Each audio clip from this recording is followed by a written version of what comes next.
the world. 800,000 of that 2.5 million are just within the United States. 17,000 of that 800,000 are within the state of Oregon. And 5,000 people on any given night are homeless in the Portland area.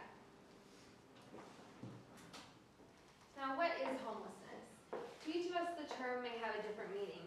To some, it may be the stinky guy panhandling on Burnside. To some, it may be a relative fallen to alcoholism or drug use.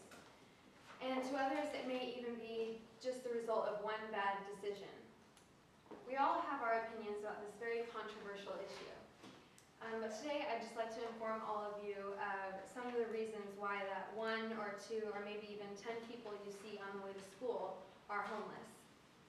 So 3 of the reasons I found most prevalent in not only the Portland area, but also in the United States were women escaping domestic violence, runaway and abandoned teens, and homeless suffering from mental illness. So first of all, I would like to discuss the primary reason for homelessness in women. 16% of homeless women in Portland are fleeing domestic abuse. That is over 800 women on any given night who have no place to stay because they're escaping some sort of violence. And to escape the violence, many women are forced to take their children with them and move from shelter to shelter, trying to hide from their abuser. So it's often hard for them to hold down a steady job because they're constantly moving from place to place.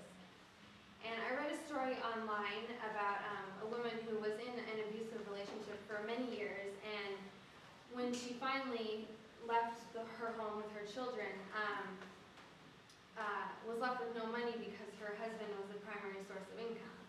So and then eventually was forced into a very expensive and long drawn-out custody battle, which was awful for her and her family, which is a common case for many women in Portland and in the United States.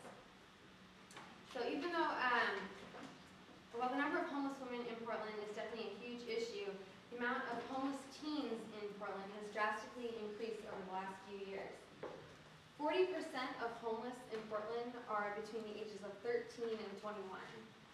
That is according to the Seattle Post-Intelligencer.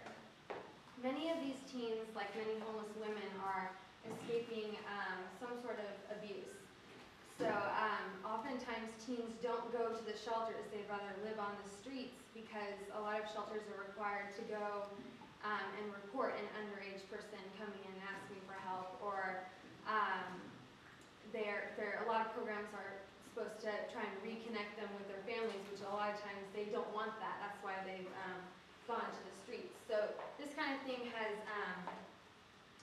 brought about an emergence in a lot of outreach programs, which kind of are reaching out to teens on the street just to reach their immediate needs. So programs such as Stand Up for Kids, My Friend's Place, and YWCA of Greater Portland, which just helps kids like get jobs and with hygiene and all that kind of stuff. So in addition, many homeless teens are called throwaway teens, meaning that their parents have put them out on the streets because of a few reasons.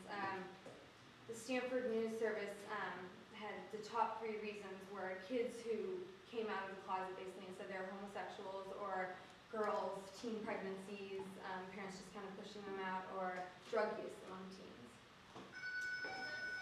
So while teens are the largest percentage of homeless in Portland, mentally ill are still a very large percentage as well. Mental illness is actually one of the leading causes of homelessness in the United States, according to the National Alliance to End Homelessness. Over 45% of homeless have some sort of mental illness. In the late 1950s, a process called deinstitutionalization, it's a big word, but began, and it occurred after the introduction of the drug chlorpromazine, which they called the wonder drug, because it was the very first anti-psychotic drug, which was supposed to kind of solve all the problems of the mentally ill. So they kind of started closing down hospitals and putting the mentally ill out into society to kind of try and integrate them. And based on a population increase between 1955 and 1956, 900,000 diagnosed mentally ill were released from National Alliance of Mental Illness, NAMI, Oregon's healthcare system received a C+ on their grading scale for the quality of our healthcare system for the mentally ill. And they said that our services and funding are severely lacking, and that the Oregon State Hospital is in need of remediation to reduce overcrowding and insufficient staff and poor physical conditions for the people that come into those hospitals. On a positive note, Oregon's mental health parity law, which is meant to help the mentally ill get their medications through their own private insurance through their jobs, instead of having to go to the public health system. It's helped a lot with relieving the burden on the public mental health system. So in conclusion, I would like to summarize the 3 most significant reasons for homelessness in Portland and the United States. So my 3 main points were 16% of homeless people in Portland are women fleeing domestic abuse. 40% of homeless in Portland are throwaway and runaway teens, and almost half of the homeless in the United States are mentally ill.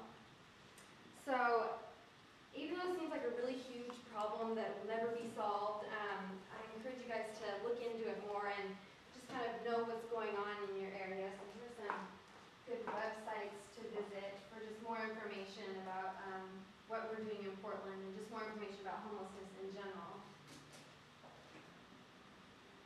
So tprojects.org, and it's a really good, just informative site, which it's Transitions Projects Incorporated is the company that has this website. And then endhomelessness.org actually has like a 10-year plan about what they think we should be doing to end homelessness. And divinitygvillage.tribe.net is a program specific to Portland, actually, that's just really interesting. It's kind of hard to explain, but I encourage you all to visit those websites. So, as I said before, this seems like a really huge problem that we'll probably never solve, but I think in the end we all just need to recognize the power of one. The power of one person to make a difference. Thank you.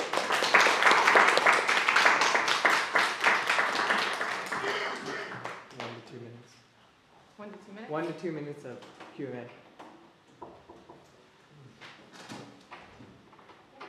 So, what was the percentage again of people who were homeless because they took drugs?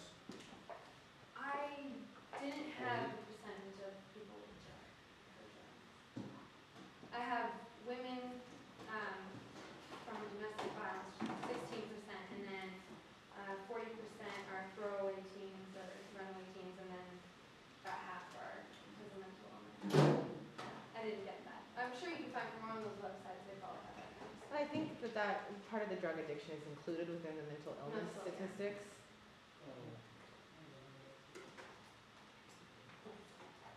Oh, I like how you put in the teen section because that's how I was. Yeah. Did you find anything out about how Portland has a problem with teens coming here just to live?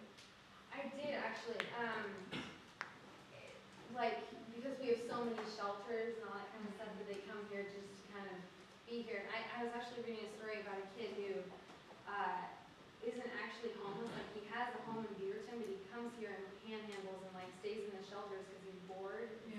It's kind of weird. I don't know. But yeah, All there are right. a couple stories like that. Yeah. We need to cut it.